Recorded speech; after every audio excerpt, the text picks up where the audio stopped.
ಆಕಾಶವಾಣಿ ಪತ್ರಕರ್ತ, ಅಂಕಣಗಾರರು ಹಾಗೂ ಸಂಶೋಧಕರಾದ ಅಂಬ್ರಯ್ಯ ಮಠ್ ಅವರೊಂದಿಗಿನ ಸಂವಾದದ 2ನೇ ಭಾಗವನ್ನು ಕೇಳುವಿರಿ. ಇವರೊಂದಿಗೆ ಆಕಾಶವಾಣಿ ಭದ್ರಾವತಿ ಕೇಂದ್ರದ ಕಾರ್ಯಕ್ರಮ ಮುಖ್ಯಸ್ಥರಾದ ಎಸ್.ಆರ್. ಭಟ್. ಕೇಳುಗರೆ, ನಮ್ಮ ಹಿಂದಿನ ವಾರದ ಕಾರ್ಯಕ್ರಮದಲ್ಲಿ ನಾವು ಕಥೆಗಾರ, ಕಾದಂಬರಿಕಾರ, ಅಂಕಣಕಾರ, ಅದೇ ರೀತಿಯಲ್ಲಿ ಪತ್ರಿಕೋದ್ಯಮದಲ್ಲಿಯೂ ಕೂಡ ಹೆಸರು ಮಾಡಿದಂಥ ವ್ಯಕ್ತಿಯೊಬ್ಬರ ಬಾಲ್ಯದ ಜೀವನ ಅತ್ಯಂತ ಕಷ್ಟದಾಯಕವಾಗಿತ್ತು. ಅದೇ ರೀತಿಯಲ್ಲಿ ಭಿಕ್ಷೆ ವೃತ್ತಿಯಿಂದ SSLCಯವರೆಗೆ ಓದಿ ಹಸಿವನ್ನು ಇಂಗಿಸಿಕೊಳ್ಳುವುದಕ್ಕಾಗಿಯೇ ಕೆಲಸವನ್ನು ಅರಸಿ ಕೆಲಸವನ್ನು ಇದ್ದುಕೊಂಡೇ ಪದವಿಗಳನ್ನು, ಉನ್ನತ ಪದವಿಗಳನ್ನು ಪಡೆದು ವಿವಿಧ ಸಾಹಿತ್ಯ ಕ್ಷೇತ್ರಗಳಲ್ಲಿ ಕೆಲಸ ಮಾಡಿದಂತಹ ವ್ಯಕ್ತಿಯೊಬ್ಬರಿದ್ದಾರೆ. ಉತ್ತರ ಕರ್ನಾಟಕದಲ್ಲಿ ಜನಿಸಿ ಕರಾವಳಿಯಲ್ಲಿ ಉದ್ಯೋಗವನ್ನು ಮಾಡಿ ಕೊನೆಯಲ್ಲಿ ಬಿದನೂರಿನಲ್ಲಿ ಬಂದು ನಿಂತಹ ಅಂಬ್ರಯ್ಯ ಮಠ್ ಅವರು. ಹಿಂದಿನ ವಾರ ಇವರೊಟ್ಟಿಗೆ ನಾವು ಸಂವಾದವನ್ನು ಮಾಡ್ತಾ ಇರಬೇಕಿದ್ರೆ ಅವರ ಬಾಲ್ಯದ ಜೀವನದ ಒಂದು ಘಟನೆಯನ್ನು ನಾವು ಪ್ರಸಾರ ಮಾಡಿದ್ವಿ. ಹಣ ಹೊಂದಿದ್ದರೆ ಊರೆಲ್ಲ ನೆಂಟರು ಎನ್ನುವಂತಹ ಒಂದು ಗಾದೆಯನ್ನು ನಾವೆಲ್ಲ ಕೇಳ್ತೀವಿ. ಅದೇ ಪರಿಸ್ಥಿತಿಯನ್ನು ಅನುಭವಿಸಿದಂಥವರು ಅಂಬ್ರಯ್ಯ ಮಠ್ ಅವರು. ಬಹಳಷ್ಟು ಜನರ ಮನ ಕಲುಕಿದ ಕತೆ ಅದು. ಅದನ್ನು ಪುನಃ ಇನ್ನೊಮ್ಮೆ ನಿಮಗೆ ಕೇಳಿಸ್ತೀವಿ. ನಾನು 14ನೇ ವರ್ಷ ಪ್ರಾಯದಲ್ಲಿದ್ದಂಥ ಸಂದರ್ಭದಲ್ಲಿ ನಮ್ಮ ತಾಯಿ ಕ್ಷಯರೋಗಿ ಪೀಡಿತರಾಗಿದ್ದರು. ಕ್ಷಯರೋಗ ಅಂತ ಅದು ಅವಾಗ ಮಧ್ಯೆ ಇರಲಿಲ್ಲಲ್ಲ, ಡಾಕ್ಟರ್ಗಳೇ ಇರಲಿಲ್ಲ. ನಮ್ಮ ಕ್ಷಯರೋಗ ಬಂತು ಅಂತಂದ್ರೆ ಊರನ್ನೇ ಬಿಡೋ ಪ್ರಸಂಗ ಎಲ್ಲ ಇರ್ತಿತ್ತು. ಕ್ಷಯರೋಗದಲ್ಲಿ ನಮ್ಮ ವಿಶೇಷವಾಗಿ ಬಿಜಾಪುರ ಜಿಲ್ಲೆಯಲ್ಲಿ ಆ ಹಳ್ಳಿಯಲ್ಲಿ ಡಾಕ್ಟರ್ಗಳೇ ಇರಲಿಲ್ಲ. ಎಲ್ಲಿಂದ ಇದು ಮಾಡೋದು? ಕೊನೆಗೆ ಅವಳು ಜೀವನ ಮರಣದ ಸ್ಥಿತಿಯಲ್ಲಿದ್ದಳು. ಭಾಳ ಕಷ್ಟದಲ್ಲಿತ್ತು. ಕೊನೆಗೇನಾಯಿತು ಅಂತಂದರೆ ಸತ್ತೇ ಹೋದಳು. ನನ್ನ ಕೈಯಾರೆ ಸತ್ತು ಹೋದಳು. ತಮ್ಮ 14ನೇ ವರ್ಷ ಕಳ್ಕೊಂಡು ತುಂಬ ನೋವು ಪಟ್ಕೊಂಡೆ. ಆವಾಗ ಆಕೆಯ ಇದಾಗಬೇಕಲ್ಲ, ಸಂಸ್ಕಾರ ಆಗಬೇಕಲ್ಲ. ನಾವೆಲ್ಲ ಹೂಳೋದು, ಲಿಂಗಾಯತರೆಲ್ಲ ಹೂಳೋದು. ಅದಕ್ಕೆ ದುಡ್ಡಿಲ್ಲ. ಸ್ವತಃ ನಮ್ಮ ಸ್ವಾದ್ರ ಮಾವ ದುಡ್ಡು ತೊಗೊಂಬಾರಪ್ಪ, ಎಲ್ಲಿಂದ ಇದು ಮಾಡ್ತೀಯಾ ಅಂತಂದು. ಹೂಣೋದಕ್ಕೆ ಹಣ ಬೇಕು ಅಂತ. ಹೌದು, ಮನೆಯಲ್ಲಿ ಏನೂ ಇಲ್ಲ, ಎಲ್ಲಿಂದ ತರೋದು? ಕೊನೆಗೆ ಕೊಡಗಾನೂರಿಗೆ ಹೋದೆ ಮತ್ತು ಅಲ್ಲಿ ಭಿಕ್ಷಾಟನೆ ಮಾಡಿದೆ. ಹೆಣ ಹೂಳೋದಕ್ಕೆ ಭಿಕ್ಷಾಟನೆ. ಹೆಣ ಮನೆಯಲ್ಲಿ ಉಂಟು. ಯಾರು? ನಮ್ಮ ತಾಯಿದ ಹೆಣ ಮನೆಯಲ್ಲಿ ಉಂಟು, ಹೋಗಿ ತಗೊಂಬಾರಪ್ಪ ಅಂತಂದ್ರು. ಅವರೇ ಮಾಡ್ಬೋದಿತ್ತು, ಮಾಡಲಿಲ್ಲ. ಆವಾಗ ನನಗೆ ಜೀವನದಲ್ಲಿ ಬೇಸರ ಆಯಿತು. ಸಾಕು ಜೀವನ ಇದು ಅಂತ. ಹವೆವರ್ ಅಮ್ಮನ ಹೆಣ ಉಂಟಲ್ಲ, ಅದಕ್ಕೋಸ್ಕರ ಒಂದು ವ್ಯವಸ್ಥೆ ಮಾಡೋಣ ಅಂತ ಹೇಳ್ಕೊಂಡು ಹೋದೆ. ಒಬ್ಬ ಎಲ್ಲ ಕಡೆ ತಿರುಗಾಡಿದೆ, ಎಲ್ಲಿ ಸಿಗಲಿಲ್ಲ. ಕೊನೆಗೆ ಒಬ್ಬ ಹನುಮಂತರಾಯ ಗೌಡ ಅಂತ ಸಿಕ್ಕರು. ಅವ್ರು ನನಗೆ ಆ ಟೈಮ್ನಲ್ಲಿ ₹6 ಕೊಟ್ಟರು. 6.5 ರೂಪಾಯಿ. ಅದು ತೊಗೊಂಬಂದು ಕೊಟ್ಟ ಮೇಲೆ ನಮ್ಮ ಅಮ್ಮಂದು ಕುಣಿಯೊಳಗೋಯ್ತು ಶವ. ಇಂತಹ ಜೀವನದಿಂದ ತಾವು ಮುಂದೆ ಕಥೆಗಾರರಾಗ್ತೀರಿ, ಕಾದಂಬರಿಗಾರರಾಗ್ತೀರಿ, ಪತ್ರಿಕೋದ್ಯಮದಲ್ಲಿ ಬೆಳಿತೀರಿ, ಅದೇ ರೀತಿ ಸಂಶೋಧಕರಾಗ್ತೀರಿ. ಅದೆಲ್ಲ ಆದ ನಂತರದಲ್ಲಿ ಆಧ್ಯಾತ್ಮದ ಕಡೆಗೂ ಕೂಡ ತಮ್ಮ ಒಲವು ಬೆಳೆಸ್ಕೊಂಡ್ರಲ್ಲ, ಹೇಗೆ ಅಂಬ್ರಯ್ಯ ಮಠ್ ಅವರೇ? ಆಧ್ಯಾತ್ಮಿಕ ಚಿಂತನೆಯ ಮೂಲ ನನ್ನ ಅಜ್ಜ ಗುರುಲಿಂಗಯ್ಯ ಶಾಸ್ತ್ರಿಗಳು ಅಂತ ಭಾಳ ಅವರು ಫೇಮಸ್ ಆಗಿದ್ದರು. ಅವರು ಪ್ರವಚನಕಾರರು ಮತ್ತು ಸಂಸ್ಕೃತ ವಿದ್ವಾಂಸರು. ಭಗವದ್ಗೀತೆಯನ್ನು ಭಾಳ ಸುಲಭದಲ್ಲಿ ಅವರು ವ್ಯಾಖ್ಯಾನ ಮಾಡೋರು. ಆಮೇಲೆ ಪುರಾತನರ ಸ್ತೋತ್ರಗಳನ್ನು ನಾವು ಹೇಳ್ತಿದ್ವಿ. 63 ಜನ ಪುರಾತನರ ಸ್ತೋತ್ರ. 63 ಜನ ಪುರಾತನರ ಸ್ತೋತ್ರವನ್ನು ಹೇಳದೇ ಇದ್ದರೆ ನಮ್ಗೆ ಅವತ್ತು ಊಟ ಇಲ್ಲ ಮನೆಯಲ್ಲಿ. ನಾವು ಸಾಯಂಕಾಲ ಬಂದು ಕೂಡಲೇ ಕೈಕಾಲು ಮುಖ ತೊಳ್ಕೊಂಡು ಮಾಡ್ತಕ್ಕಂಥ ಕೆಲಸ ಅಂತಾರೆ. ಫಸ್ಟು 63 ಜನ ಪುರಾತನರ ಸ್ತೋತ್ರವನ್ನು ಹೇಳಿ ಒಂದು 4 ವಚನಗಳನ್ನು ಹೇಳಿ ಆಮೇಲೆ ನಾವು ಇದು ಮಾಡಬೇಕಾಗಿತ್ತು. ಆಮೇಲೆ ಭಿಕ್ಷಾಟನೆಗೆ ಹೊರಡ್ತಿದ್ರು? ಇಲ್ಲ, ರಾತ್ರಿ ಆಗ್ತಿತ್ತು. ಬೆಳಗಿನ ಹೊತ್ತು ಭಿಕ್ಷಾಟನೆ, ಸಾಯಂಕಾಲ ಹೊತ್ತು ಇದು ಅಷ್ಟೇ. ನಮ್ಮದು ಭಿಕ್ಷಾಟನೆ ಅಂತಂದರೆ ಅದು ಕುಲ ಕಸಬು ಅಂತ ನಾವೇನು ಯಾವಾಗ ಹೇಳ್ತಿದ್ವಿ ಅಂದರೆ ಕಾಯಕವೇ ಕೈಲಾಸ, ಇದು ಕಾಯಕ ಅಂತ. ನಾವು ಒಂದು ವೇಳೆ ಕಾಯಕ ತಪ್ಪಿಸಿದ್ರೆ ಊರಿನವ್ರು ಹೇಳ್ತಿದ್ರು, ಯಾಕೆ ಕಾಯಕಕ್ಕೆ ಬರಲಿಲ್ಲ ಇವತ್ತು ಅಂತ. ಅಷ್ಟರ ಮಟ್ಟಿಗೆ ಅಂದ್ರೆ ನೀವು ಬರದೇ ಇದ್ರೆ ಬಂದಿಲ್ಲ ಅಂತ, ಇವತ್ತು ಏನಾಗಿತ್ತು ನಿನಗೆ ಅಂತ. ನಾವು ಹೋಗದಿದ್ರೆ ಆಗ್ತಾ ಇರಲಿಲ್ಲ ಸ್ವಾಮಿ, ಯಾಕಂದ್ರೆ ರೊಟ್ಟಿ ಬೆಳಿಬೇಕು ಅಮ್ಮ ಅಂತಂದರೆ ನಾವು ಹೋಗಲೇಬೇಕಿತ್ತು. ಹೌದು. ಇಲ್ಲಿ ನೀವು ಆಧ್ಯಾತ್ಮಿಕ ಚಿಂತನೆಯಲ್ಲಿ ಪರಮನೀಚನ ಹೆಜ್ಜೆಗೋರಿತು, ಬೆಳ್ಳಿ ಬೆಳಕಿಂಡಿ, ಬ್ರಹ್ಮೋತ್ತರ ಖಂಡ, ಅಖಂಡೇಶ್ವರ ಹಾಗೂ ಸರ್ವಜ್ಞನ ವಚನ, ಅದರ ಮಧ್ಯದಲ್ಲಿ ನಿಮಗೆ ಯೇಸು ಬಗ್ಗೆ ಏನೋ ಪ್ರೀತಿ ಉಟ್ಕೊಂಡ್ಬಿಡ್ತಲ್ಲ, ಏನಿದು? ಹಾಗಲ್ಲ, ಅದೊಂದು ಪ್ರವಾಸ ಕಥನವನ್ನು ಬರೆದ್ರಿ. ಪ್ರವಾಸ ಕಥನ ಅದು. ಯೇಸು ನಡೆದ ನಾಡಿನಲ್ಲಿ ಜೆರುಸಲೇಮು, ಈಜಿಪ್ಟು, ಕತಾರು, ಆ ಕಡೆಗೆಲ್ಲ ಪ್ರಯಾಣ ಮಾಡಿದೆ. ಪ್ರಯಾಣ ಮಾಡಿದಂಥ ಸಂದರ್ಭದಲ್ಲಿ ನನಗೆ ಅಲ್ಲಿ ಇತಿಹಾಸ ಸಿಕ್ತು. ಅದು ಬಹುಶಃ ಭಾಳ ಹೋಲಿಕೆ ಹೆಂಗಾಗ್ತಿತ್ತು ಅಂತಂದರೆ ಕೃಷ್ಣನಿಗೆ ಹೋಲಿಕೆ ಆಗ್ತಿತ್ತು ಅದು. ಯೇಸು ಕೃಷ್ಣನಿಗೆ ಈ ಕೃಷ್ಣ ಹೋಲಿಕೆ ಆಗ್ತಾ ಇದೆ. ಯೇಸು ಕ್ರಿಸ್ತ ಯೇಸು ಕೃಷ್ಣ ಆಗ್ಬಿಟ್ಟ ನಿಮ್ಮ ದೃಷ್ಟಿ? ಹೌದು. ಯಾಕೆಂತಂದ್ರೆ ನೋಡಿ, ಅವನು ಕೂಡ ಸೆರೆಮನೆಯಲ್ಲಿ ಇದು ಆದ, ಯೇಸು ಕೂಡ ಸೆರೆಮನೆಯಲ್ಲಿ. ಅವನು ಹತ್ಯೆ ಆದದ್ದು ಹಾಗೆ, ಇವನ ಹತ್ಯೆ ಆದದ್ದು ಒಂದು ರೀತಿಯಲ್ಲಿ ಅದೇ ರೀತಿಯಾಗಿ. ಹಾಗಾಗಿ ಅದು ಸಿಮಿಲಾರಿಟಿ ಇತ್ತು ನನಗೆ. ನೋಡಿ, ಆ ಯೇಸು ನಡೆದಾಡಿದ ನಾಡಿನಲ್ಲಿ ಅದನ್ನು ನಾನು ತರ್ತೀನಿ, ಹಾಗೆ ಯೇಸುವಿನ ತಾಯಿಯನ್ನು ತರ್ತೀನಿ. ಇಲ್ಲಿ ಯೇಸುವಿನ ತಾಯಿ ಇಲ್ಲಿ ಕೂಡ ಅಗಲ್ತಾರೆ, ಅಲ್ಲಿಯೂ ಕೂಡ ಅಗಲುವಂಥ ಒಂದು ಸಂದರ್ಭ ಬರುತ್ತೆ. ಭಾಳ ವಿಚಿತ್ರ ಏನು ಗೊತ್ತಾ ಇವರೇ, ಯೇಸು 17 ವರ್ಷ ತಿರುಗಾಡ್ತಾ ಬಂದದ್ದು ನಲಂದ ಯೂನಿವರ್ಸಿಟಿಗೆ. ಇದು ಇತಿಹಾಸದಲ್ಲಿ ದಾಖಲೆ ಆಗದಂಥ ತಕ್ಷಶಿಲೆ ಮತ್ತು ನಲಂದ. ಅಲ್ಲಿ ಬಂದು ಆ ಬೌದ್ಧ ಧರ್ಮವನ್ನು ಅಭ್ಯಾಸ ಮಾಡ್ತಾನೆ. ಅದ್ಭುತ ಅದು. ಹಾಗೆ ನನಗೆ ಯೇಸು ಬಗ್ಗೆ ನನಗೆ ತುಂಬ ಆಸಕ್ತಿ ಬಂದದ್ದು ಅಂತಂದರೆ, ಆತ ಹೇಳಿದ್ದು ಬೇರೇನಲ್ಲ, ಬುದ್ಧ ಮಹಾವೀರ ಹೇಳಿದಂಥದ್ದನ್ನೇ. ನೀವು ಒಂದು ಯಾವುದೇ ಮಹಾಪುರುಷರನ್ನ ತೆಗೆದುಕೊಂಡ್ರೂ ಕೂಡ ಅವರು ಕೊನೆಯಲ್ಲಿ ಹೇಳಿದಂತಹ ತತ್ವಗಳ ಸಾರ ಒಂದೇ. ಹೌದು, ಅಷ್ಟೇ. ಹೌದು, ಅಷ್ಟೇ. ಗೊತ್ತಾಯ್ತಾ? ಪ್ರತಿಯೊಬ್ಬನು ತಗೊಳ್ಳಿ. ಹೌದು, ನೀವು ಎಲ್ಲರೂ ಶಾಂತಿ ಮಂತ್ರವನ್ನೇ ಪಠನೆ ಮಾಡಿ. ಹಿಂಸೆಯನ್ನು ಎಲ್ಲರೂ ವಿರೋಧಿಸಿದರು. ಹೌದು, ಪ್ರತಿಯೊಬ್ಬರು ಕೂಡ. ಹೌದು, ಶಾಂತಿಯನ್ನು ಎಲ್ಲರೂ ಪಠಿಸಿದರು. ಹೌದು, ಪ್ರತಿಯೊಬ್ಬರು ಕೂಡ. ಹೌದು ಅಲ್ವಾ? ಹಾಗಿರುವಾಗ ಎಲ್ಲರೂ ಸಾಮಾನ್ಯವಾಗಿ ಒಂದೇ. ಅಂದರೆ ಒಂದು ಅದಕ್ಕೇನಿದೆ, ಬೇರಿದೆ. ಈಗ ಬಸವಣ್ಣವರಿಗೂ ಒಂದು ಬೇರಿದೆ. ಹೌದು, ಆಯಾ ಕಾಲಘಟ್ಟದಲ್ಲಿ ಒಂದೊಂದು ರೀತಿಯ ಕ್ರಾಂತಿಯ ಮುಖಾಂತರ ಸಮಾಜದಲ್ಲಿ ಶಾಂತಿಯನ್ನ ಮೂಡಿಸುವುದಕ್ಕೆ ಹೊರಟಂತವರೆಲ್ಲ ಅದನ್ನು ನಾವು ಅರ್ಥ ಮಾಡ್ಕೋಬೇಕಾಗಿರೋದು ಪ್ರಸ್ತುತ ಸಂದರ್ಭದಲ್ಲಿ ಅತಿ ಅವಶ್ಯಕವೂ ಕೂಡ. ಹೌದು ಅಂಬ್ರಯ್ಯ ಮಠ ಅವರೇ, ನಾನು ಓಶೋ ಬಗ್ಗೆ ನನ್ನ ಗುರು ಅಂತ ನಾನು ಭಾವಿಸ್ತೀನಿ. ಓಶೋ ಮೊದಲನೇ ಗುರು ನನ್ನ ಅಮ್ಮನಾದರೆ, ಎರಡನೇ ಗುರು ನನ್ನ ಅಜ್ಜ ಆದರೆ, ಮೂರನೇ ಗುರುವೇ ಓಶೋ ಬಗ್ಗೆ ನಾನು ತುಂಬ ಹಚ್ಕೊಂಡು ಸಾಕಷ್ಟು ಪುಸ್ತಕಗಳನ್ನು ನಾನು ಅಧ್ಯಯನ ಮಾಡಿದೆ. ಹಾಗಾಗಿ ಓಶೋನ ಬಗ್ಗೆ ಒಂದಿದೆ. ಇನ್ನು ತಾವು ಸಮಗ್ರ ಒಂದು ಅಶ್ವಘೋಷ ಅನ್ನುವಂಥ ಸಮಗ್ರ ಸಾಹಿತ್ಯವನ್ನು ಕೂಡ ತಗೊಂಡ್ಬಂದ್ರಿ. ಅದೇ ರೀತಿಯಲ್ಲಿ ಚಂಪಕ ನಾಟಕವನ್ನು ಕೂಡ ಬರೆದ ಒಂದು ನಾಟಕ ಈ ನಮ್ಮ ಇವರಿದಾರಲ್ರಿ ಸಾಗರದವರು ಹೆಗ್ಗೋಡು ಎಲ್ಲ ಹೆಗ್ಗೋಡು ಅಲ್ಲ, ನಮ್ಮ ಸಿ ಟಿ ಬ್ರಹ್ಮಾಚಾರ್ಯ ಅಂತ ಬರ್ತಾರೆ. ಅವರು ನಾಟಕ ನಿರ್ದೇಶಕರು, ನಮಗೆಲ್ಲ ನಾಟಕ ನಿರ್ದೇಶನ ಮಾಡಿದ ಅವರು, ನಮಗೆ ನಾಟಕ ಕಲಿಸಿದವರು ಅವರು.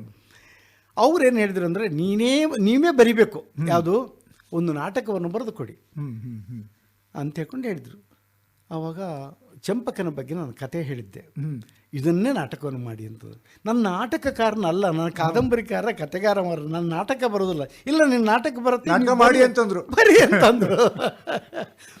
ಕೊನೆಗೆ ಕೂತ್ಕೊಂಡು 8 ದಿವಸದಲ್ಲಿ ನಾಟಕ ಬರೆದೆ. ಬರೆದ ಮೇಲೆ ಅದನ್ನು ಓದಿದೆ, ತುಂಬ ಖುಷಿಪಟ್ಟರು, ಅದನ್ನು ತಗೊಂಡಿದ್ದಾರೆ. ಅದನ್ನು ಕೊನೆಗೆ ಯಾವತ್ತು ಅದು ನಾಟಕವನ್ನು ಮಂಟಪಕ್ಕೆ ತರ್ತಾರೋ ಗೊತ್ತಿಲ್ಲ. ಆಮೇಲೆ ಒಕ್ಕೈ ಕೂಡ ಇದನ್ನು ಭಾಮತಿ ಕೂಡ ತಮಗೆ ಒಂದು ವಿಷಯ ಹೇಳಬೇಕು. ಭಾಮತಿ ಈಗ ಚಲನಚಿತ್ರ ಆಗಲಿಕ್ಕೆ ಹೊರಟಿದೆ. ಅದನ್ನು ನಮ್ಮ ಇಲ್ಲೇ ನಾಟಕಕಾರರಾದಂಥ ಶಿವಕುಮಾರ ಏನವರು ತಗೊಂಡಿದ್ದಾರೆ. ಆದಷ್ಟು ಬೇಗ ಮಾಡ್ತೀನಿ ಅಂತ. ಭಾಮತಿ ಯಾವ ವಿಷಯಕ್ಕೆ ಸಂಬಂಧಪಟ್ಟಿದೆ? ಭಾಮತಿಯು ಕೂಡ ಅಷ್ಟೇ, ಅದು ಅದ್ಭುತವಾದಂಥ ಒಂದು ವಿಚಾರ. ಒಂದು ಗಂಡನ ಹಿಂದೆ, ಒಬ್ಬ ಪುರುಷನ ಹಿಂದೆ ಒಂದು ಸ್ತ್ರೀ ಇರ್ತಾಳೆ ಅಂತ ಹೇಳ್ಕೊಂಡು ಭಾಮತಿ ಬರೆದವನು ವಿದ್ಯಾವಾಚಸ್ಪತಿ. ಆ ವಿದ್ಯಾವಾಚಸ್ಪತಿ ಅವನ ಹಿಂದುಗಡೆ ಇದ್ದಂಥದ್ದು ಯಾರಂತಂದರೆ ಭಾಮತಿ. ಕೊನೆಗೆ ವಿದ್ಯಾವಾಚಸ್ಪತಿ 12 ವರ್ಷಗಳವರೆಗೆ ನಿರಂತರವಾಗಿ ಬರೀತಾನೆ, ತನಗೆ ಮದುವೆ ಆದದ್ದೇ ಗೊತ್ತಿರೋದಿಲ್ಲ. ಕೊನೆಗೆ ಇದನ್ನೆಲ್ಲ ಬರೆದ ಮೇಲೆ ಒಂದು ದಿವಸ ದೀಪ ತಂದು ಇಡ್ತಾಳೆ ಕತ್ತಲ ಕೋಣೆಯಲ್ಲಿ. ದೀಪ ತಂದು ಆರೋಗಿರುತ್ತೆ, ಅವ್ರಿಗೆಲ್ಲ ತಾಳೆಗರೆಯಲ್ಲಿ ಬರೀದಲ್ಲ, ತಂದು ಇಡ್ತಾಳೆ. ಮುಗಿದಿರುತ್ತೆ, ಯಾವುದು ಎಣ್ಣೆ ಆರಿರುತ್ತೆ, ಬತ್ತಿ ಆರಿರುತ್ತೆ, ಎಣ್ಣೆ ಮುಗಿದಿರುತ್ತೆ. ಬಂದು ವಾಪಸ್ ಒಂದು ದೀಪವನ್ನು ಹಚ್ಚಲಿಕ್ಕೆ ಬರ್ತಾಳೆ. ಬಿಳಿಯ ಕೈಯೊಂದು ಮುಂದೆ ಬಂತು. ಯಾರು ನೀನು? ನನ್ನ ಕೋಣೆಯಲ್ಲಿ ನಿನ್ನ ಕೆಲಸವೇನು? ಮುಖಕ್ಕೆ ತನ್ನ ದೀಪವನ್ನು ಹಿಡ್ಕೊತಾಳೆ. ನಾನು ನಿಮ್ಮ ಹೆಂಡತಿ. ನನಗೆ ಮದುವೆ ಆದದ್ದು ಯಾವಾಗ? ಪ್ರಜ್ಞೆ ಇಲ್ಲದೆ 16 ವರ್ಷಗಳ ಇಡೀಯಾಗಿ ನಿರಂತರವಾಗಿ ಬರ್ಕೊಂಡು ಹೋದ್ನಲ್ಲ, ಅದಕ್ಕೆ ಆಸರಿಯಾಗಿ ನಿಂತವಳು ಭಾಮತಿ. ಕೊನೆಗೆ ಅವನಿಗೆ ಹೇಳ್ತಾನೆ, ನಾನು ಕೊನೆಗೆ ಇದನ್ನು ಬರೆದ ಮೇಲೆ ಸನ್ಯಾಸಿಯಾಗಿ ನಾನು ಹಿಮಾಲಯಕ್ಕೆ ಹೋಗ್ಬೇಕಂತ ಮಾಡಿದ್ದೆ. ಮುಂಚೆನೇ ನಿನ್ನನ್ನು ನೋಡಿದರೆ ನಾನು ಇದನ್ನು ಬರೀಲಿಕ್ಕೆ ಸಾಧ್ಯ ಇಲ್ಲ. ಶಂಕರಾಚಾರ್ಯರಿಗೆ ಭಾಷ್ಯವನ್ನು ಬರೆದವನು. ಶಂಕರಾಚಾರ್ಯ ಬಾದರಾಯಣ ಸೂತ್ರಕ್ಕೆ ಭಾಷ್ಯವನ್ನು ಬರೆದಿತ್ತು. ಅದರದ್ದು ನಾನು ಅದು ಅತ್ಯಂತ ಕಠಿಣವಾಗಿರ್ತಕ್ಕಂಥದ್ದು. ಅದನ್ನು ನಾನು ಬಹಳ ಒಂದು ಸುಲಭದಲ್ಲಿ ಮಾಡಿಟ್ಟೆ. ಅದನ್ನು ನಾನು ಓಶೋ ಅವರಿಂದನೇ ತೊಗೊಂಡದ್ದು. ಓಶೋ ಅವರೊಂದು ಸಣ್ಣ ಕಥೆ ಹೇಳ್ತಾರೆ, ಅದನ್ನು ನಾನು ಬೆಳೆಸ್ಕೊಂಡು ಬಂದಿದ್ದೆ. ಅಲ್ಲೇ ಕೊನೆಗೆ ಅವನು ಹೇಳ್ತಾನೆ, ನೀನು ಒಂದು ವೇಳೆ ನನಗೆ ಮುಂಚೆ ಈ ಪುಸ್ತಕವನ್ನು ಬರೆಯೋದಕ್ಕಿಂತ ಮುಂಚೆ ನೀನು ಸಿಕ್ಕಿದ್ರೆ ನಾನು ಇದನ್ನು ಬರಿತಾನೇ ಇರಲಿಲ್ಲ. ಅದರಿಂದ ನಾನು ಪುಸ್ತಕಕ್ಕೆ ಭಾಮತಿ ಅಂತ ಹೆಸರು ಇಡ್ತೀನಿ ಅಂತ ಇವತ್ತು ಕೂಡ ಫೇಮಸ್. ಅದು ಹೌದು, ಬಾಮತಿನೂ ಆಗುತ್ತೆ. ಇದನ್ನ ತಾವು ತನ್ನ ಸುಂದರವಾಗಿ ನಿರೂಪಣೆ ಮಾಡಿದಿರಿ ಅಮ್ರಯ್ಯ ಮಠ ಅವರೇ. ಇದರ ಮಧ್ಯದಲ್ಲಿ ತಾವು ಒಂದು ಹಂತದಲ್ಲಿ ಓದೇ ಬೇಡ, ಜೀವನವೇ ಬೇಡ ಅನ್ನುವಂಥ ಸ್ಥಿತಿಯಲ್ಲಿ ಇದ್ದಂಥವರು ಒಂದು ಕೃತಿಯನ್ನು ಬರೆದಿದ್ದು ಈಗ ವಿಶ್ವವಿದ್ಯಾನಿಲಯದಲ್ಲಿ ಪ್ರೊಫೆಸರ್ ಆಗದೆ ಇದ್ರೂ ಕೂಡ ಪ್ರೊಫೆಸರ್ಗಳೇ ಪಾಠ ಮಾಡುವಂಥ ಕೃತಿಯನ್ನು ಬರೆದು ಬಿಟ್ರಲ್ಲ. ದೇವ ಅದೆಲ್ಲ ಶಾರದೆಯ ಕೃಪೆ. ಯಾಕೆಂತಂದ್ರೆ ಒಕ್ಕೈ ಇದು ಈಗ ವಿಶ್ವವಿದ್ಯಾನಿಲಯದ ಪಠ್ಯಪುಸ್ತಕವಾಗಿ ರೂಪುಗೊಂಡಿದೆ. ಅದೇ ರೀತಿಯಲ್ಲಿ ತಾವು ಬರೆದಂತಹ ಇನ್ನೊಂದು ಕೃತಿ ಬಿದನೂರಿನ ಅವಶೇಷಗಳು, ವೆಂಕಟಪ್ಪ ನಾಯಕ ಕೃತಿಗಳು ಕೇವಲ ಕನ್ನಡಕ್ಕಷ್ಟೇ ಸೀಮಿತ ಅಲ್ಲ, ಇಂಗ್ಲಿಷ್ ಭಾಷೆಗೂ ಕೂಡ ರೂಪಾಂತರ.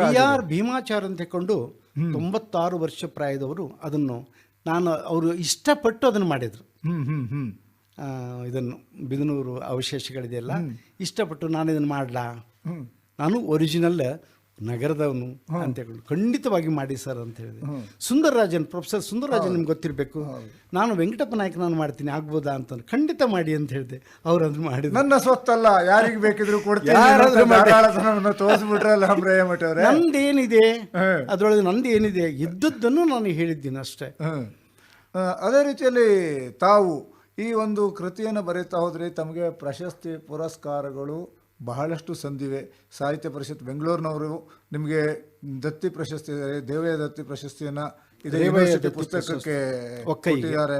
ಅದೇ ರೀತಿಯಲ್ಲಿ ತಾವು ಕೆಲಸ ನಿರ್ವಹಿಸಿದಂಥ ಸಂಸ್ಥೆಯೂ ಕೂಡ ತಮಗೆ ಒಂದು ಪ್ರಶಸ್ತಿಯನ್ನು, ಸಾಹಿತ್ಯ ಪ್ರಶಸ್ತಿಯನ್ನು ಕೊಟ್ಟಿದೆ. ಅದೇ ರೀತಿಯಲ್ಲಿ ಪಾಂಡೇಶ್ವರ್ ಸೂರ್ಯನಾರಾಯಣ ಚಿಡ್ಗಾಂವ್ ಅವರದ್ದು ಜೀವಮಾನ ಸಾಮಯಿಕ, ಹೀಗೆ ನಿಮಗೆ ಬಹಳಷ್ಟು ಪ್ರಶಸ್ತಿಗಳ ಒಂದು ದೊಡ್ಡ ಲೀಸ್ಟೇ ಇದೆ ಅಮ್ರಯ್ಯ ಮಠ ಅವರೇ. ಆದರೆ ಈಗ ತಾವು ಬಾಮತಿ ಬಗ್ಗೆ ಮಾತಾಡ್ತಾ ಇರಬೇಕಿದ್ರೆ, ಬಾಮತಿ ಪಂಜಾಬಿಗೆ ಯಾಕೆ ಟ್ರಾನ್ಸ್ಲೇಷನ್ ಆಯಿತು? ಪಂಜಾಬಿನಲ್ಲಿ ಒಂದು ಜನ ಅಲ್ಲಿದ್ದರು, ಅವ್ರ ಹೆಸರು ಪಾರ್ವತಿ ಅಂತ ಕಾಣಿಸುತ್ತೆ. ಅವರು ನನಗೆ ಫೋನ್ ಮಾಡಿದರು ಪಂಜಾಬ್ದಿಂದ. ಆವಾಗಿನ ಟೈಮ್ನಲ್ಲಿ ನಿಮ್ಗೆ ಗೊತ್ತಲ್ಲ, ಪಂಜಾಬಿಂದ ಫೋನ್ ಮಾಡ್ಬೇಕಂದ್ರೆ ಎಷ್ಟು ಕಷ್ಟ ಅಂತ ತಿಳ್ಕೊಂಡು. ಆಗ ಹೀಗೀಗೆ ನಾನು ಮಾಡ್ಬೇಕಂತ ಮಾಡಿದ್ದೀನಿ, ದಯವಿಟ್ಟು ನೀವು ನನಗೆ ಒಂದು ಪರ್ಮಿಷನ್ ಕೊಡಬೇಕು, ಪಂಜಾಬಿ ಟ್ರಾನ್ಸ್ಲೇಟ್ ಮಾಡಬೇಕು ನನಗೆ ಅಂತ. ಹಾಗಾಗಿ ಮಾಡಿಯಪ್ಪ ಅದರಲ್ಲಿ ಎಂತ ಅಂತ ಹೇಳ್ಕೊಂಡ್ಬಿಟ್ಟು ಹೇಳಿದೆ. ಹಾಗಾಗಿ ಅವರು ಅದನ್ನು ಮಾಡಿದ್ರಲ್ಲಿ. ಹಾಗೆಯೇ ತಮಗೆ ಹಲವಾರು ಸಾಹಿತ್ಯ ಸಂಘಟನೆಗಳು ಪ್ರಶಸ್ತಿ ಕೊಡುವುದರೊಟ್ಟಿಗೆ ಹೊಸನಗರ ತಾಲೂಕಿನ ಸಾಹಿತ್ಯ ಸಮ್ಮೇಳನದಲ್ಲಿ ತಮ್ಮನ್ನು ಸರ್ವಾಧ್ಯಕ್ಷರನ್ನಾಗಿಯೂ ಕೂಡ ಆಯ್ಕೆ ಮಾಡಿದ್ರಲ್ವ ಅಮ್ರಯ್ಯ ಮಠ? ಅದೆಲ್ಲ ಅದೇ ಹೇಳ್ತೀನಲ್ರೇ, ಭಾಳ ನನ್ನ ಜೀವನದಲ್ಲಿ ನಡೆದು ಹೋಗಿರ್ತಕ್ಕಂಥ ವಿಶೇಷವಾಗಿರ್ತಕ್ಕಂಥದ್ದು.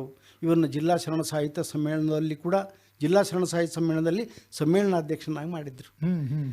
ನೋಡಿ, ನಾನು ಬಂದದ್ದು ಬಿಸಿಲು ನಾಡಿನಿಂದ. ಹೌದು, ದಿಕ್ಕೆಟ್ಟು ಬಂದವನು, ಆದರೆ ಇಲ್ಲಿ ದಿಕ್ಕು ತೋರಿದವರು. ಬಿಸಿಲು ನಾಡಿನಿಂದ ಕರಾವಳಿಗೆ ಹೋಗಿ ಮಲೆನಾಡನ್ನ ಅಪ್ಪಿಕೊಂಡವರು ಸಹ್ಯಾದ್ರಿಯ ತಪ್ಪಲಿನಲ್ಲಿ ಈಗ ತಮ್ಮ ವಾಸ ಅಮ್ರಯ್ಯ ಮಠ. ಹೌದು, ಸಹ್ಯಾದ್ರಿಯ ತಪ್ಪಲಿಗೆ ಹೇಗೆ ಬಂದ್ರಿ? ನಾನು ಅದೇ ವಾಪಸ್ ಹಿಂದಕ್ಕೆ ಹೋಗಬೇಕಾಗತ್ತೆ. ಬಿದನೂರಿಗೆ ನಾನು ಬಂದೆಲ್ಲ ಸಂಶೋಧನೆ ಮಾಡಲಿಕ್ಕೋಸ್ಕರ ಬಂದೆ.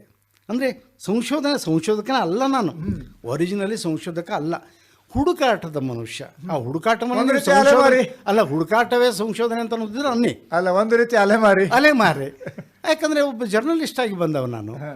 ಬಂದಲ್ಲೇ ಹುಡುಕ್ತಾ ಇರಬೇಕಾದ್ರೆ ಈ ಮ್ಯೂಸಿಯಂ ಮಾಡೋಣ ಅಂತ ಹೇಳ್ಕೊಂಡು ಹೇಳಿದ್ನಲ್ಲ, ನಮ್ಮ ಶಂಕರರಿಗೆ ಹೇಳಿದ್ರು ಅವರು, ಮ್ಯೂಸಿಯಂ ಮಾಡೋಣ ಅಮ್ರಯ್ಯ ಮಠ, ನೀವು ಇಲ್ಲಿರಬೇಕು, ಇಲ್ಲೇ ಇರಬೇಕು ಅಂತ. ನಾನು ಇಲ್ಲಿರಬೇಕು ಅಂತಂದರೆ ನನಗೇನು ಮಾಡಬೇಕು, ಇಲ್ಲೇ ಜಾಗ ಕೊಡಬೇಕು. ನನಗೆ ಉಜಿರೆಯಲ್ಲಿ ಜಾಗ ಇತ್ತು ಆ್ಯಕ್ಚುಲಿ, ಆದರೆ ನನ್ನ ಇಲ್ಲಿ ನಾನು ಬರಬೇಕು ಅಂತಂದರೆ ಇಲ್ಲೇ ನೀವು ಜಾಗ ಕೊಡಬೇಕು, ನಾನು ಇಲ್ಲಿರ್ತೀನಿ ಅಂತ ಹೇಳಿದೆ. ವರಾಹಿ ಪ್ರಾಜೆಕ್ಟಲ್ಲಿ ಮ್ಯಾನೇಜರ್ ಆಗಿದ್ದೆ ನಾನು. ಆವಾಗ ಕೊನೆಯ ಗಳಿಗೆಯಲ್ಲಿ ನಾನು ನಿವೃತ್ತಿ ಅಂಚಿನಲ್ಲಿ ಸುಮಾರು ಒಂದು 6 ವರ್ಷ ಇತ್ತು. ಆವಾಗ ನನಗೆ ಮ್ಯಾನೇಜರು ಇದು ಕೊಟ್ಟರು. ಮಾತೃ ಸಂಸ್ಥೆಯ ಬಗ್ಗೆ ನನಗೆ ಏನನ್ನೂ ಹೇಳಲಾರೆ ಅದ್ಭುತವಾದಂಥ ಒಂದು ಇದನ್ನು ಅವಕಾಶವನ್ನು ಮಾಡಿಕೊಟ್ರು ಅವರು. ಆವಾಗ ನಾನು ಇಲ್ಲಿ ಜಾಗ ತೊಗೋಬೇಕಾಯ್ತು. 45,000ದಲ್ಲಿ ಒಂದು ಸ್ವಲ್ಪ ಜಾಗ ತಗೊಂಡೆ ಅಲ್ಲೇ. ಆಮೇಲೆ ಅಲ್ಲೊಂದು ಸ್ವಲ್ಪ ತೋಟ ಮಾಡಬೇಕಂತ ಈ ಭಿಕ್ಷುಕನಿಗೆ ತೋಟ ಮಾಡುವ ಹುಚ್ಚು ಮಾರಾರೆ. ಅಡಿಕೆ ತೋಟವನ್ನು ಮಾಡಿದೆ, ತೆಂಗಿನ ತೋಟವನ್ನು ಮಾಡಿದೆ. ಎಷ್ಟು ಎಕರೆಯಲ್ಲಿ? ಈಗ ಒಂದು 2-3 ಎಕರೆ ಆಗ್ಬೋದು. ಅದರೊಳಗೆ ಮಿಶ್ರ ಬೆಳೆಯನ್ನು ಸ್ಟಾರ್ಟ್ ಮಾಡಿ. ಮಿಶ್ರನೇ ಅಂತಾರೆ. ಬಾಳೆನೂ ಉಂಟು, ಎಲ್ಲ ಉಂಟು, ಏನೇನೋ ಆಯಿತು ನನ್ನ ಜೀವನದಲ್ಲಿ. ಕೊನೆಗೆ ಅವ್ರು ಏನು ಮಾಡಿದರು, 45,000ಕ್ಕೆ ಆ ಜಾಗವನ್ನು ಕೊಡಿಸಿದ್ರು ಯಾರು, ಶಂಕರರಾಯರು. ನೀ ಇಲ್ಲಿರ್ಬೇಕು ಅಂತ ತಿಳ್ಕೊಂಡು. ನೋಡಿ ಆಗಿನ ಕಾಲದ ಜನ ಹೇಗಿದ್ರು, ಆಪ್ತರು ಎಂತಹ ಆಪ್ತತೆ, ಏನು ಸುದ್ದಿ. ಕೊಟ್ಟಾಗ ನಾನು ಅಲ್ಲಿ ಬಂದೆ. ಆಪತ್ತಿಗಾದವನೇ ನೆಂಟ. ಹೌದು, ಖಂಡಿತ. ಆದರೆ ಒಂದೇ ವರ್ಷ ಅವರೊಟ್ಟಿಗೆ ಇದ್ದೇನೆ ರೀ. ನಿಜವಾಗಲೂ ಭಾಳ ದುಃಖ ಆಗತ್ತೆ ಅವರನ್ನು ನೆನಪಿಸ್ಕೊಂಡಾಗ. ಅವ್ರು ಇದ್ದಿದ್ರೆ ಬೇರೆ ರೀತಿ ಆಗ್ತಿತ್ತು. ಏನು ಮಾಡೋದು? ಹಾಗಾಗಿ ನಾನು ಇಲ್ಲಿಗೆ ಬರಬೇಕಾಯ್ತು. ಏನು, ಘಟ್ಟದ ಕೆಳಗಿದ್ದಂಥವು ನಾನು ಕರೆಕ್ಟಾದಂಥ ಮಲೆನಾಡಿಗೆ ನಾನು ಬರಬೇಕಾಯ್ತು. ಮಲೆನಾಡಿನಲ್ಲಿ ಈಗ ತಮ್ಮ ವಾಸ? ನಾನು ಅದೇ ಬಿದನೂರು ನಗರದಲ್ಲಿ, ಅಂದರೆ ಹೊಸನಗರ ತಾಲೂಕು, ಶಿವಮೊಗ್ಗ ಜಿಲ್ಲೆ ಹೊಸನಗರ ತಾಲೂಕು ಬಿದನೂರು ನಗರದಲ್ಲೇ ಈಗ ವಾಸ ಆಗಿದ್ದೀನಿ. ಸಣ್ಣದೊಂದು ಮನೆ ಕಟ್ಕೊಂಡಿದ್ದೀನಿ. ಮಕ್ಕಳಾಗಿದ್ದಾರೆ ನನಗೆ. ಒಬ್ಬ ಮಗ ಇದ್ದಾನೆ, ಶಿವಶಂಕರ ಮಠ ಅಂತ. ಅದ್ಭುತವಾದಂಥ ವ್ಯಕ್ತಿತ್ವ. ಅವನು ಸಾಕಷ್ಟು ಓದುವವನು. ಅವನು ಮ್ಯಾಥ್ಸ್ ಮತ್ತು ಫಿಸಿಕ್ಸ್ ಇದು ಮಾಡ್ತಾನೆ. ನನ್ನ ಮೊಮ್ಮಗ ಬೇರೆ ಇದ್ದಾನೆ, ಅವನು ಕೂಡ ಈಗ SLC ಮೊನ್ನೆ 94% ತಗೊಳ್ದು. ನನ್ನ ಸಬ್ಜೆಕ್ಟಲ್ಲಿ 100%. ನಿಮ್ಮ ಸಬ್ಜೆಕ್ಟ್ ತಗೊಳ್ಳೇಬೇಕು, ತಗೊಳ್ಳಿ ಅಂದ್ರೆ ನೀವು ಬಿಡ್ತೀರಾ ಅಂಬ್ರಯ್ಯಮಠ ಅವರೇ? 100%. ಪ್ರಸ್ತುತ ಬಿದನೂರಿನ ಕೋಟೆಯನ್ನು ಹುಡುಕಾಟಕ್ಕೆ ಬಂದಂಥವರು ಬಿದನೂರಿನಲ್ಲಿಯೇ ಸಂಪೂರ್ಣ ವಾಸ್ತವ್ಯವನ್ನು ಹೂಡಿ ಈಗ ನೆಮ್ಮದಿಯಿಂದ ಜೀವನವನ್ನು ಕಟ್ಕೊಂಡಿದ್ದೀರಿ. ಇದರ ಮಧ್ಯದಲ್ಲಿ ತಮಗೆ ಈ ಸಾಹಿತ್ಯದೊಟ್ಟಿಗೆ ಸಮಾಜ ಸೇವಾ ಕಾರ್ಯವನ್ನು ನಿರ್ವಹಿಸೋ ಹುಚ್ಚಿಯಾಗಿ ಬಂತು. ಹಿಂದೆ ಆ ಹುಚ್ಚು ಬಹಳ ಇತ್ತು ನನಗೆ. ಹಿಂದಿನ ಒಂದು ಸಂದರ್ಭದಲ್ಲಿ ಈ ಸಾಕ್ಷರತಾ ಅಭಿಯಾನ ಅಂತ ಅದು ನೋಡ್ರಿ. ಸಾಕ್ಷರತಾ ಅಭಿಯಾನದಲ್ಲಿ ಸಂಪೂರ್ಣ ನಾನು ತೊಡಗಿಸಿಕೊಂಡಿದ್ದೆ. ಹೊಸಂಗಡಿಯಲ್ಲಿ ಬಹುಶಃ ನೀವು ಅಲ್ಲಿ ವಿಚಾರ ಮಾಡಿದ್ರೆ ಗೊತ್ತಾಗುತ್ತೆ, 22 ಶಾಲೆಗಳನ್ನು ಓಪನ್ ಮಾಡಿದ್ದೆ ಹೊಸಂಗಡಿಯಲ್ಲಿ. ಹಾಗಾಗಿ ಅಲ್ಲೇ ನನ್ನನ್ನು ಒಬ್ಬ ಮುಖ್ಯ ನಿರ್ದೇಶಕನನ್ನಾಗೆ ಮಾಡಿಬಿಟ್ಟಿದ್ರಲ್ಲೇ ಅಲ್ಲೇ. ಹಾಗಾಗಿ ನನಗೆ ಅದರಲ್ಲಿ ತುಂಬ ತೊಡಗಿಸ್ಕೋಬೇಕಂತಾಯಿತು. ಹಾಗೆ ಅಲ್ಲೇ ಕನ್ನಡ ಸಂಘವನ್ನು, ನಾಟಕ ಸಂಘಗಳನ್ನು ಇವುಗಳನ್ನೆಲ್ಲ ಅಲ್ಲೇ ಮಾಡಿದೆ. ಆ ಮೂಲಕವಾಗಿ ನಾಟಕವನ್ನು ಆಡುವಂಥದ್ದು, ಸಾಂಸ್ಕೃತಿಕ ಕಾರ್ಯಕ್ರಮಗಳನ್ನು ನಡೆಸುವಂಥದ್ದು, ಆಟೋಟಗಳನ್ನು ನಡೆಸುವಂಥದ್ದು, ಈ ಎಲ್ಲ ಚಾಳಿಗಳು ನನಗೆ ಬಂದು. ಹಾಗೆ ಭಾಳಷ್ಟು ಕಲಾ ಸಂಘಗಳನ್ನು ಕೊಟ್ಬಿಟ್ರಿ ಆ ಸಮಯದಲ್ಲಿ. ಯಾಕಂದರೆ ಹೊಟ್ಟೆ ತುಂಬಿದ ಮೇಲೆ ಕೆಲಸ ಏನ್ರಿ, ಅದನ್ನು ಮಾಡಬೇಕು. ಹೊಟ್ಟೆ ತುಂಬಿತ್ತು, ಇನ್ನೇನಾದರೂ ಮಾಡಬೇಕು. ಹೊಟ್ಟೆ ತುಂಬಿದ ಮೇಲೆ ತಾನೇ ಸಾಂಸ್ಕೃತಿಕ ಕಾರ್ಯಕ್ರಮದಲ್ಲಿ ಸಂಪೂರ್ಣ ಭಾಗಿಯಾಗೋದು. ಅಲ್ಲಿವರೆಗೆ ಸಾಧ್ಯ ಇಲ್ಲ. ನಾಟಕ ಮಾಡೋದು ಹೊಟ್ಟೆ ಹಸಿಕೊಂಡು ನಾಟಕ ಮಾಡಲಿಕ್ಕಾಗತ್ತಾ? ಆಮೇಲೆ ಅಜ್ಜಿ ಮನೆಗೂ ಮಲೆನಾಡ ರಿಸರ್ಚ್ ಸೆಂಟ್ರಿಗೂ ಏನು ಸಂಬಂಧ ಇದು? ಮಲೆನಾಡು ರಿಸರ್ಚ್ ಸೆಂಟ್ರಿಗೆ ನಾನು ನಿರ್ದೇಶಕನಾದೆ. ಇಲ್ಲೇ ನಮ್ಮ ಇವರಿದ್ದರು, ಯಾರಪ್ಪ ಅಂದರೆ ಕಲ್ಲಾಪುರ ಅಂತ ಕೊಂಡು, ಇದು ಯಾವುದು ನಮ್ಮ ಕೆಳದಿಯ ಕಲ್ಲಾಪುರ ಅಂತ ಕೊಂಡ್ಬಿಟ್ಟು ಅವರು ದೊಡ್ಡ ಸಂಶೋಧಕರವರು. ಅವರು ಹೇಳಿದರು, ನೀವು ಬರಬೇಕು ಮಲೆನಾಡು ರಿಸರ್ಚ್ ಸೆಂಟರ್ಗೆ ಅಂತ ಹೇಳ್ಕೊಂಡು. ಅಲ್ಲಿ ಒಂದು ಲೇಖನ ಕೊಟ್ಟೆ. ಅದಾದಮೇಲೆ ನಾನು ಡೈರೆಕ್ಟರ್ ಮಾಡ್ಕೊಂಡ್ರು ಅವರು. ನಾನೇನು ಹೇಳಿದ್ದಲ್ಲ ಬಿಟ್ಟಿದ್ದಲ್ಲ, ನೀವು ಡೈರೆಕ್ಟ್ರಿ ಅಂತ ಹೇಳಿದರು. ಹಾಗೆ ಮಲೆನಾಡು ರಿಸರ್ಚ್. ಆಮೇಲೆ ಅಜ್ಜಿಮನೆ ಇತ್ತಲ್ಲ, ಅಜ್ಜಿಮನೆಯಲ್ಲಿ ನಮ್ಮ ಜಯಲಕ್ಷ್ಮಿ ಅವರು ಧಾರಾವಾಹಿಯಲ್ಲೇ ಮಾಡ್ತಾರೆ ನೋಡ್ರಿ. ಅವರು ಸಣ್ಣ ಸಣ್ಣ ಮಕ್ಕಳನ್ನು ಸಾಕ್ತಾ ಇದ್ದಾರೆ. ಅಜ್ಜಿಮನೆ ಇಲ್ಲೇ ಶಿವಮೊಗ್ಗದಲ್ಲೇ ಇದೆ ಅದು. ಹೌದು, ಅಲ್ಲೇ ನೀವು ಬರಬೇಕು, ನೀವು ನಿಮ್ಮ ಒಂದು ನಿರ್ದೇಶನ ಬೇಕು ನಮಗೆ ಅಂತ ಕೊಂಡ್ಕೆ ಹೇಳಿದರು. ಓಕೆ ಅಂತ ಅಲ್ಲಿ ಸ್ವಲ್ಪ ಎಲ್ಲ ನಾನು ನನ್ನ ಕೈಯಿಂದ ಸ್ವಲ್ಪ ಎಲ್ಲ ಹೆಲ್ಪ್ ಮಾಡಿಬಿಟ್ಟು ಇದು ಮಾಡಿದೆ. ಹಾಗೆ ನಿರ್ದೇಶಕ ಅಂದರೆ ಈಗ ಒಂದು ರೀತಿಯಲ್ಲಿ ಎಲ್ಲ ಕ್ಷೇತ್ರದಲ್ಲೂ ಕೈ ಆಡಿಸ್ಬಿಟ್ರಲ್ಲ ಅಂಬ್ರಯ್ಯಮಠ ಅವರೇ? ಎಲ್ಲ ಕ್ಷೇತ್ರ ಇಲ್ಲ ರೀ, ತುಂಬ ಬಾಕಿ ಉಳಿದಿದೆ. ತುಂಬ ಕೆಲಸ ಆಗಬೇಕಿತ್ತು. ನಾನು ಎಲ್ಲ ಕೆಲಸ ಮಾಡಲಿಕ್ಕಾಗಲಿಲ್ಲ. ನನ್ನ ಜೀವಮಾನದು ಸಾಕಾಗಲಿಲ್ಲ. ಈಗೀಗ ಇತ್ತೀಚೆಗೆ ಏನಪ್ಪ ಅಂದರೆ ಅತ್ಯಂತ ಮೌನ ಇದರಲ್ಲಿ ಉಳಿತಾ ಇದ್ದೀನಿ. ಕಾರಣ ಅಂತಂದರೆ ಈ ಸಂಘ ಸಂಸ್ಥೆಗಳಿದ್ರೆ ನಾವು ಬರೀಲಿಕ್ಕಾಗಲ್ಲ. ಬರೀದೇ ಇದ್ದರೆ, ಬರೀ ಮಾತಾಡ್ತಾ ಇದ್ದರೆ ಕೃತಿಯನ್ನು ಬರೆಯೋದು ಯಾವಾಗ? ಮಾತು ಕೃತಿಯಲ್ಲಿ ಬರಬೇಕು ಅಂತ. ಹೌದು. ಆವಾಗ ನಾನು ಏನು ಮಾಡ್ತೀನಿ, ಮನೆಯಲ್ಲಿ ಯೋಗ ಮಾಡ್ತೀನಿ. ಯೋಗ ಇವೆಲ್ಲ ಉಂಟು, ಧ್ಯಾನ ಇವೆಲ್ಲವೂ ಕೂಡ ಉಂಟು. ಅದರೊಟ್ಟಿಗೆ ನಾನು ಬರೀತೀನಿ.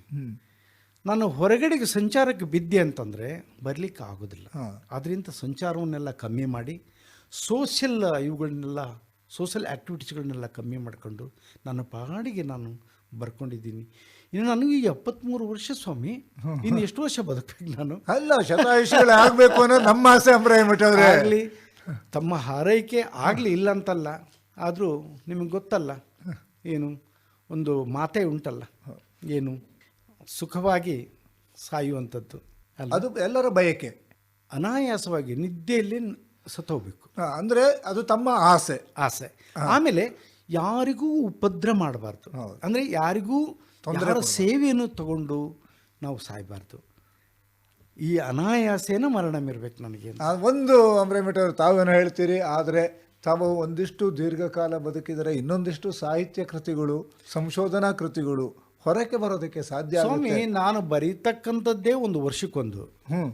ಯಾಕಂದರೆ ನನ್ನ ಬರವಣಿಗೆ ಹೇಗಿರುತ್ತೆ ಅಂದರೆ, ಸಾಮಾನ್ಯವಾಗಿ ಈ ಇದು ಇರುತ್ತೆ, ಅಂದರೆ ಕಲ್ಪನೆ ಇರುತ್ತೆ ಇಲ್ಲಂತಲ್ಲ, ಕಲ್ಪನೆಗೆ ಒಟ್ಟಿಗೆ ಸಾಮಾನ್ಯವಾಗಿ ನಾನು ಶಾಸನಗಳನ್ನು ಅಭ್ಯಾಸ ಮಾಡ್ತೀನಿ.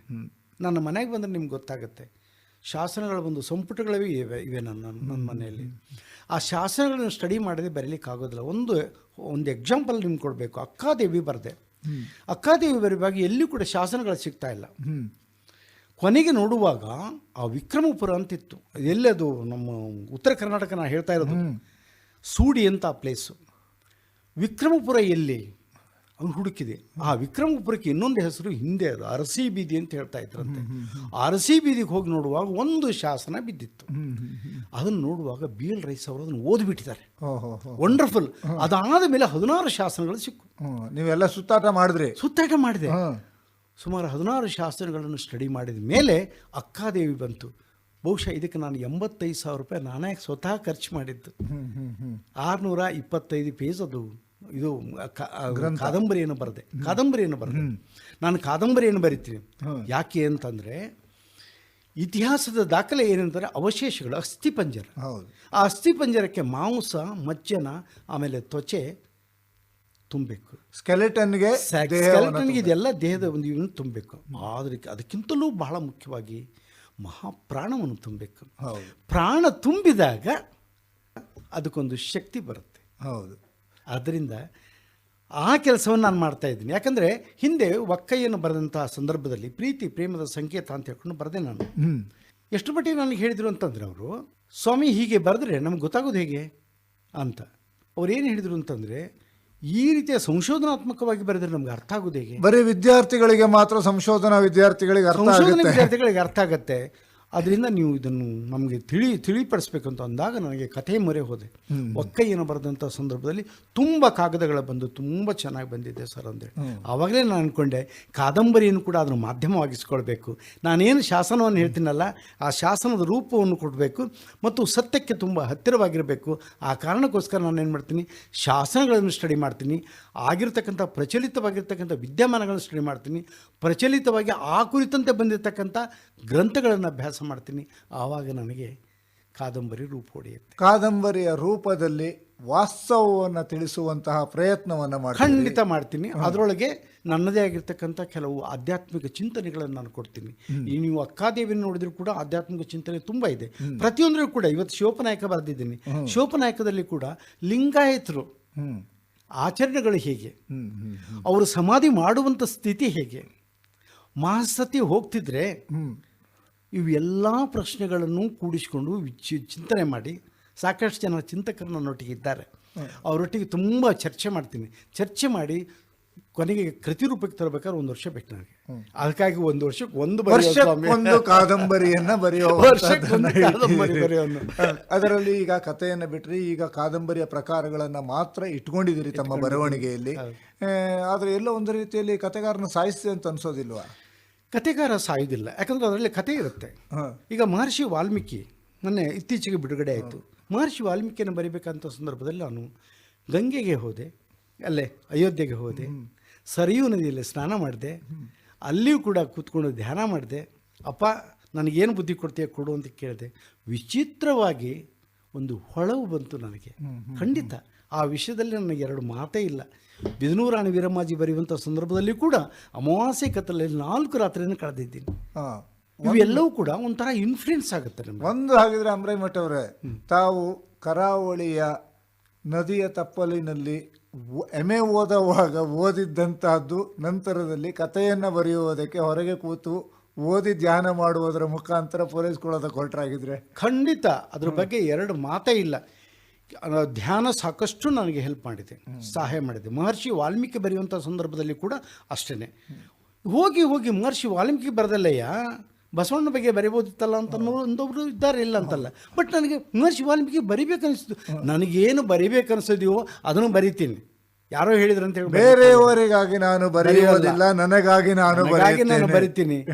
ಓದುವವರು ಓದ್ಲಿ, ಓದದಿದ್ದವರು ಬಿಡ್ಲಿ. ಆದ್ರೂ ಕೂಡ ಒಂದು ರೀತಿಯಲ್ಲಿ ಕೋಟಿ ವೀರರಾಗ್ಬಿಟ್ಟಿದ್ರಲ್ಲ ಅಂಬ್ರಯ್ಯ ಮಠ ಅವರೇ. ತಾವು ಬರೆದಂತ ಒಂದು ಕೃತಿ ಕೋಟಿ ವೀಕ್ಷಣೆಯನ್ನು ಕೂಡ ಪಡ್ಕೊಂಡ್ಬಿಡ್ತು. ಇತಿಹಾಸದ ಒಂದು ಅದ್ಭುತವಂತ ದಾಖಲೆ ಅದು. 1,35,00,000 ಜನ ನೋಡಿದ್ರಂತೆ ಡಿಜಿಟಲ್ ಮಾಧ್ಯಮವನ್ನು. ಇದು ನನಗೆ ಅವರೇ ಹೇಳಿದ್ದು. ಯಾಕೆಂತಂದರೆ ಈ ನಗರವನ್ನು ವರ್ಣನೆ ಮಾಡುವಂಥ ಸಂದರ್ಭದಲ್ಲಿ, ಹಾಗೆ ರಾಜಾರಾಮನನ್ನು ಕೆಳದಿ ಚೆನ್ನಮ್ಮ ಆಶ್ರಯ ಕೊಟ್ಟಳು ರಾಜಾರಾಮನಿಗೆ, ಶಿವಾಜಿ ಮಗ ರಾಜಾರಾಮನಿಗೆ. ಇವತ್ತು ಅರಮನೆ ಇವತ್ತು ಇದೆ. ಆ ಅರಮನೆಯನ್ನು ತೋರಿಸುವ ಸಂದರ್ಭದಲ್ಲಿ ಜನ ತುಂಬ ಲೈಕ್ ಮಾಡಿದರು, ತುಂಬ ನನಗೆ ಫೋನ್ ಮಾಡಿದರು. ಇಲ್ಲ, ನೀವು ಅದ್ಭುತ ಕೆಲಸವನ್ನು ಮಾಡಿದ್ದೀರಿ ಅಂತಂದರು. ಇಂಥ ಒಂದು ಪ್ರಶಸ್ತಿಗಿಂತ ಇನ್ನೇನು ಪ್ರಶಸ್ತಿ ಬೇಕು ಸ್ವಾಮಿ ನನಗೆ? ಅಂದ್ರೆ ಒಂದು ರೀತಿಯಲ್ಲಿ ಹುಟ್ಟಿದ ಜೀವನ ಸಾರ್ಥಕ ಆಯಿತು ಅಂತ ಅನ್ಕೊಂಡಿದ್ದೀನಿ. ಅತೃಪ್ತಿ ಇದೆ ನನಗೆ. ಯಾಕಂದ್ರೆ ಕಂಪ್ಲೀಟ್ ಆಗಿಬಿಟ್ಟೆ ಅಂತ ನಾನೇನು ಮಾಡಲಾರೆ. ಅಲ್ಲ, ಪರಿಪೂರ್ಣ ವ್ಯಕ್ತಿ ಎಲ್ಲೂ ಇಲ್ಲ. ಪರಿಪೂರ್ಣನಾದೆ ಅನ್ನುವ ಭಾವನೆಯನ್ನು ಬಂದಾಗ ವ್ಯಕ್ತಿ ನಿಲ್ಲಾಗ್ತಾನೆ. ಹೌದು. ಅದರಿಂದ ನಾನು ಅಪರಿಪೂರ್ಣನೇ, ಇವತ್ತು ಕೂಡ ಇನ್ಕಂಪ್ಲೀಟ್ ಅಂತ ತಾವು ಅಂದ್ಕೊಂಡಿದ್ದೀರಿ. ಆದರೂ ಕೂಡ ತಮ್ಮಿಂದ ಹಲವಾರು ಕೃತಿಗಳು ಬಂದಿವೆ. ಸಂಶೋಧನಾ ಗ್ರಂಥದಿಂದ ಹಿಡಿದು ಕಥೆ, ಕಾದಂಬರಿ, ನಾಟಕಗಳವರೆಗೂ ಕೂಡ ನಮ್ಮ ಸಾಹಿತ್ಯಿಕ ಕೊಡುಗೆಯನ್ನು ಕೊಟ್ಟಿದ್ದೀರಿ. ಒಂದು ಹಂತದಲ್ಲಿ ತಾವು ಓದೂ ಬೇಡ, ಜೀವನವೂ ಬೇಡ ಅಂತಿದ್ದವರು ಈಗ ಯೂನಿವರ್ಸಿಟಿ ಮಟ್ಟದಲ್ಲಿ ಓದುಗರಿಗೆ, ಅದರಲ್ಲಿ ವಿಶೇಷವಾಗಿ ವಿದ್ಯಾರ್ಥಿಗಳಿಗೆ ತಾವು ಪುಸ್ತಕವನ್ನು ನೀಡಿದ್ದೀರಿ. ಪ್ರೊಫೆಸರ್ ಆಗದೇ ಇದ್ರೂ ಕೂಡ ಪ್ರೊಫೆಸರ್ಗಳೇ ಪಾಠ ಮಾಡೋ ರೀತಿಯಲ್ಲಿ ಕೃತಿಯನ್ನು ಒದಗಿಸಿದ್ದೀರಿ ಅಂಬ್ರಯ್ಯ ಮಠ ಅವರೇ. ತಮ್ಮ ಒಂದು ಇದೇ ರೀತಿಯ ಕೃತಿ ರಚನೆ ಮುಂದುವರಿಲಿ ಅನ್ನೋ ಆಶಯದೊಂದಿಗೆ, ಸಹ್ಯಾದ್ರಿಯ ತಪ್ಪಲಿನ ವಾಸ ಸುಖ ಸಮೃದ್ಧಿಯನ್ನು ನೀಡಲಿ ಅನ್ನೋ ಆಶಯದೊಂದಿಗೆ ನಮಸ್ಕಾರ, ಧನ್ಯವಾದ. ಸ್ವಾಮಿ, ಭದ್ರಾವತಿ ಆಕಾಶವಾಣಿ ಕೇಂದ್ರದವರು ಇಷ್ಟೊಂದು ಅವಕಾಶ ಮಾಡಿಕೊಟ್ರಲ್ಲ, ನಿಮಗೆ ಏನಂತ ಹೇಳಬೇಕು, ಧನ್ಯೋಸ್ಮಿ ಅಂತ ಹೇಳ್ತೀನಿ ಅಷ್ಟೇ. ಧನ್ಯವಾದಗಳು ಸರ್, ಧನ್ಯವಾದಗಳು. ಪತ್ರಕರ್ತ, ಅಂಕಣಗಾರರು ಹಾಗೂ ಸಂಶೋಧಕರಾದ ಅಂಬ್ರಯ್ಯ ಮಠ್ ಅವರೊಂದಿಗಿನ ಸಂವಾದದ 2ನೇ ಭಾಗವನ್ನು ಕೇಳಿದಿರಿ. ಇವರೊಂದಿಗೆ ಭಾಗವಹಿಸಿದವರು ಆಕಾಶವಾಣಿ ಭದ್ರಾವತಿ ಕೇಂದ್ರದ ಕಾರ್ಯಕ್ರಮ ಮುಖ್ಯಸ್ಥರಾದ SR ಭಟ್.